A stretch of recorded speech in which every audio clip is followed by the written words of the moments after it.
Açúcar no sangue alto. Você acha que sabe de onde vem, mas provavelmente está errado. A maioria das pessoas com diabetes ou pré-diabetes faz uma coisa que parece certa, que parece até inteligente e que todo dia, silenciosamente, empurra a glicemia lá para cima. Não é o doce de domingo, não é o pão de manhã, é algo muito mais escondido do que isso. E o pior, quanto mais você acredita que está fazendo tudo certo, mais esse erro passa despercebido, porque ninguém avisa. O médico não tem tempo, o nutricionista não explica direito e a internet te diz para cortar o açúcar como se isso resolvesse tudo. Só que não resolve. Tem pessoas que eliminaram o açúcar completamente da alimentação. Zero. Nem fruta comem, e a glicemia continua alta. Você já se perguntou por quê? Daqui a pouco eu vou te explicar exatamente o que está acontecendo no corpo dessas pessoas, e o que pode estar acontecendo no seu também. Eu sou o Dr. Átila Medeiros, endocrinologista, e se você quer continuar recebendo informações sérias sobre diabetes e saúde metabólica, se inscreve no canal e clica no joinha. Agora voltando ao que eu estava dizendo, porque isso é muito importante. O açúcar no sangue não sobe só quando você come açúcar.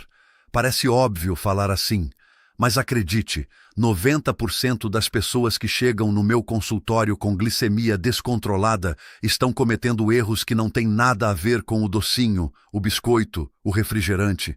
São erros invisíveis, erros do dia a dia. Erros que parecem neutros ou até saudáveis, e eu vou te mostrar 9 deles agora. Mas presta atenção porque não é uma lista qualquer. Cada um desses erros tem uma explicação, tem um porquê e tem uma solução que você pode começar a aplicar hoje mesmo. Mas tem um deles, em especial, que é o responsável por mais da metade dos casos de glicemia descontrolada que eu vejo, e eu vou guardar ele para o momento certo, porque antes disso você precisa entender algumas coisas. Combinado? Então começa pelo erro número 1, que engana muita gente justamente porque parece uma decisão saudável. O erro número 1 é comer fruta achando que não conta. Fruta faz bem. Todo mundo sabe disso. Vitamina, fibra, antioxidante. Mas tem algo que pouca gente te conta. Fruta tem açúcar. E muito, em alguns casos. O problema não é comer uma fruta. O problema é comer 4, 5 porções de fruta por dia, achando que está tudo bem porque é natural. Natural não quer dizer que não interfere na glicemia. Existe um conceito que os endocrinologistas chamam de carga glicêmica. Não é só a velocidade com que o açúcar entra no sangue, mas a quantidade total que chega de uma vez. Uma maçã tem índice glicêmico baixo. Mas se você comer 3 maçãs, o volume de açúcar que chega ao sangue é alto de qualquer jeito. E aí a glicemia sobe, independente de ser natural, integral, orgânico ou qualquer outro adjetivo bonito. A solução prática aqui é simples. Prefira vegetais quando quiser vitamina e fibra. Reduza a quantidade de fruta, especialmente as mais doces como banana madura, uva, manga e melancia. Uma porção pequena por dia está ótimo. Mais do que isso, você precisa monitorar de perto. Mas isso é só o começo, porque o erro número 2 é ainda mais traiçoeiro e é cometido por quase todo diabético que tenta controlar a alimentação. O erro número 2 é comer carboidrato sozinho. Sabe quando você come só uma fatia de pão, ou só um punhado de biscoito de água e sal porque é leve, ou só um bolinho de arroz achando que não vai fazer diferença? Pois é, esse hábito inocente é um dos maiores sabotadores da glicemia. Quando você come carboidrato sem proteína, sem gordura boa e sem fibra junto, o açúcar entra no sangue de forma muito rápida. É como abrir uma torneira e não ter nada para desacelerar o fluxo. Por outro lado, quando você combina carboidrato com proteína, com gordura de qualidade e com fibra no mesmo prato, o esvaziamento do estômago fica mais lento e o açúcar entra no sangue de forma gradual. Isso faz toda a diferença para quem tem diabetes ou pré-diabetes. A glicemia sobe menos, o pico é menor e o pâncreas não precisa trabalhar tanto. A regra prática é nunca comer carboidrato sozinho. Sempre acompanhado. Sempre. Se for comer uma fatia de pão, coloca ovo junto. Se for comer arroz, coloca feijão e carne. Se for um lanche, combina com proteína. Isso parece simples, mas poucas pessoas fazem de forma consistente, e aí a glicemia oscila o dia todo sem que a pessoa entenda por quê. Daqui a pouco vou te mostrar o erro que a maioria considera insignificante, mas que os estudos mais recentes apontam como um dos gatilhos mais poderosos para o descontrole metabólico. Mas antes, o erro número 3. O erro número 3 é ignorar a ordem dos alimentos no prato. Sabe aquela pressa de chegar na comida e já começar pelo que está com vontade? Pois esse hábito afeta diretamente a glicemia. A ordem em que você come os alimentos importa muito mais do que as pessoas imaginam.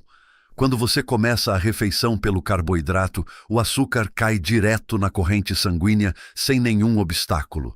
Mas quando você começa pela salada, pelas verduras, pela proteína e deixa o carboidrato para o final, o que acontece é diferente. A fibra já está presente no estômago, a proteína já está lá, e eles formam uma espécie de barreira que desacelera a absorção do açúcar.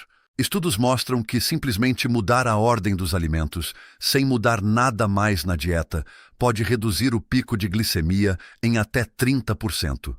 30% só mudando a sequência do prato, sem tirar nada, sem sofrimento, sem dieta radical. A regra é começar sempre pelas verduras e legumes, depois proteína, depois carboidrato. Tão simples quanto isso, e tão ignorada quanto qualquer coisa que parece fácil demais para ser real. Mas atenção, porque os próximos erros são os que mais me preocupam quando olho para os pacientes acima de 60 anos, porque eles envolvem algo que você provavelmente nem considera como parte do controle da glicemia. Você já parou para pensar que o que acontece depois da refeição afeta tanto quanto o que acontece durante? É exatamente isso que o erro número 4 vai mostrar. O erro número 4 é sentar no sofá imediatamente depois de comer. Depois do almoço, depois do jantar, direto para o sofá ou para a cama. É quase um ritual para muita gente, e é um problema sério para a glicemia. Quando você se movimenta logo após a refeição, mesmo que seja uma caminhada leve de 10 a 15 minutos, os músculos começam a capturar o açúcar do sangue de forma direta, sem precisar da insulina em grande quantidade. Isso reduz o pico glicêmico de forma significativa. O músculo, nesse momento, age como uma esponja que absorve o excesso de glicose antes que ele cause dano.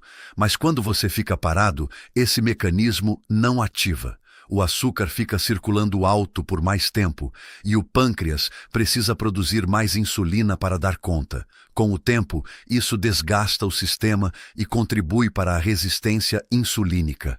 Não precisa ser academia, não precisa ser corrida. Uma caminhada tranquila ao redor do quarteirão já faz diferença. Levantar, andar pela casa, fazer alguma coisa em pé. O movimento depois de comer é um dos hábitos mais simples e mais poderosos para quem tem diabetes.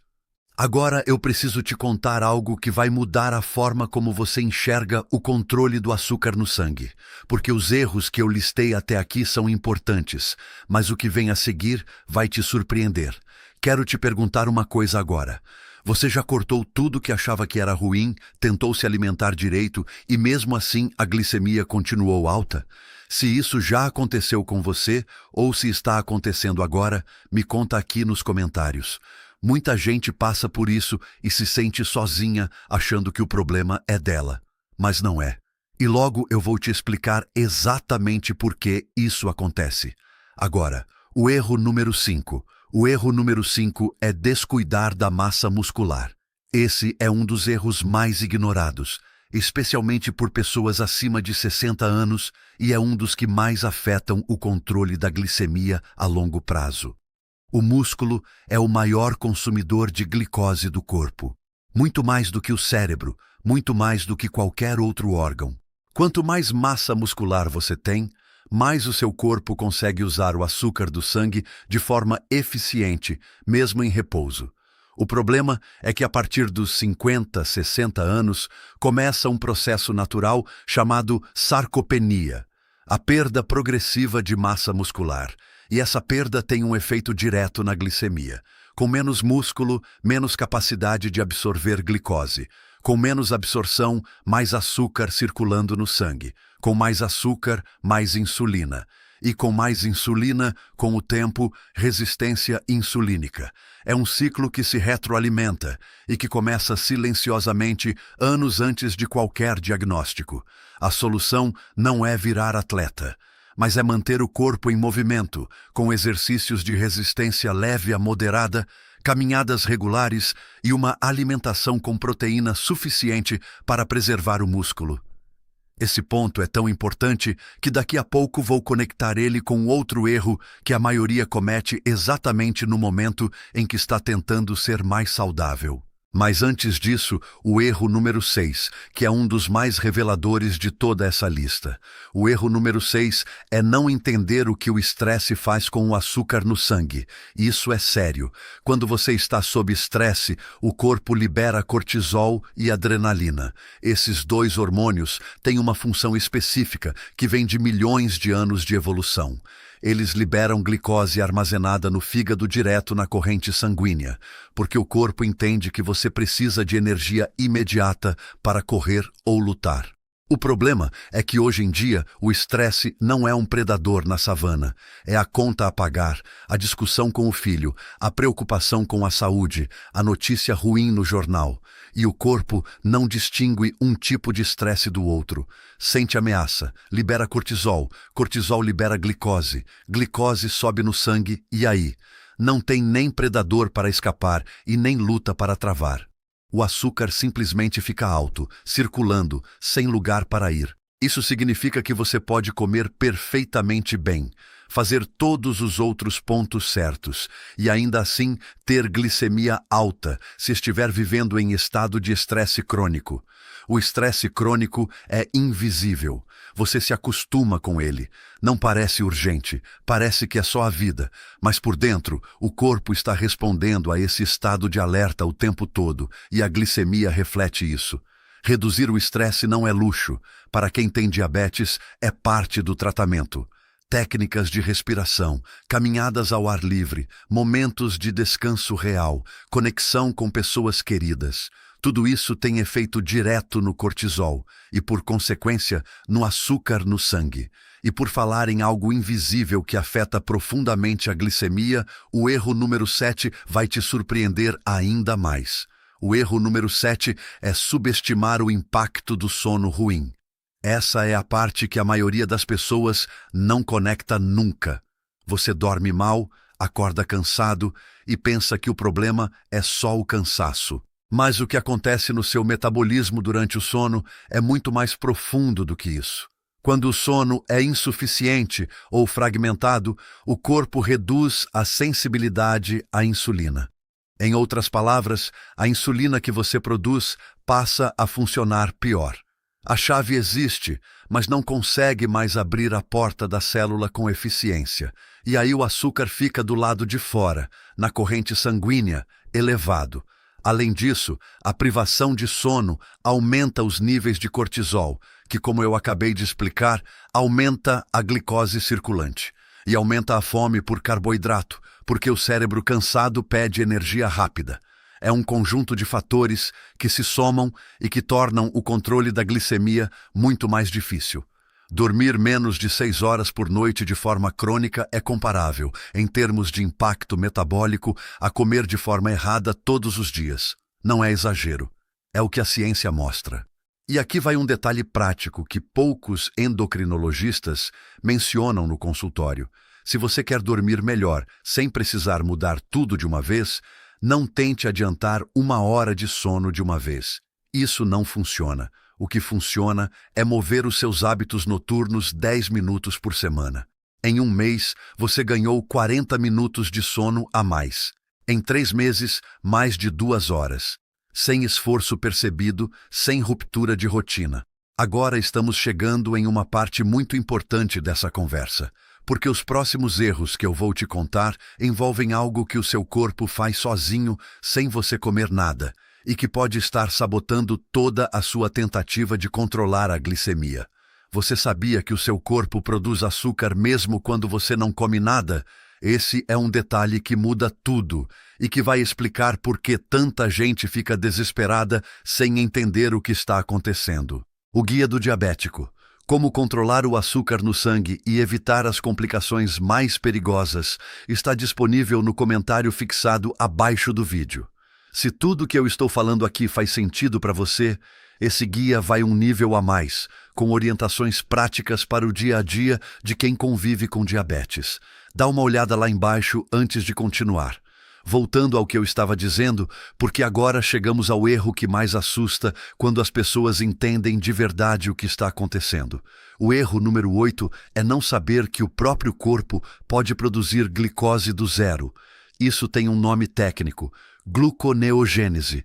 É um processo metabólico pelo qual o fígado fabrica açúcar a partir de outras moléculas, especialmente quando o corpo entende que precisa de energia e não tem carboidrato disponível. De onde o fígado tira a matéria-prima para fazer esse açúcar? Principalmente do músculo, do tecido proteico. Isso significa que uma pessoa que está fazendo dieta restritiva, cortando carboidrato de forma drástica, sem proteína suficiente e sem orientação adequada, pode estar ao mesmo tempo perdendo músculo e com a glicemia subindo. Parece contraditório, mas é exatamente isso que acontece. A pessoa corta o açúcar, emagrece, parece que está indo bem, mas o fígado está trabalhando para produzir glicose a partir do tecido muscular. Resultado: menos músculo para absorver glicose no futuro e uma glicemia que não cai como devia. Esse erro é especialmente perigoso para quem tem mais de 60 anos, porque a perda muscular já é um risco natural e qualquer fator que acelere essa perda tem consequências sérias a longo prazo, não apenas para a glicemia, mas para a mobilidade, equilíbrio, independência. Daqui a pouco eu chego ao erro que fecha tudo isso. O erro que, quando você entende, percebe que é a raiz de muitos dos outros. Mas antes, o erro número 9 precisa ser dito com toda a clareza possível, porque é o mais comum e o mais devastador.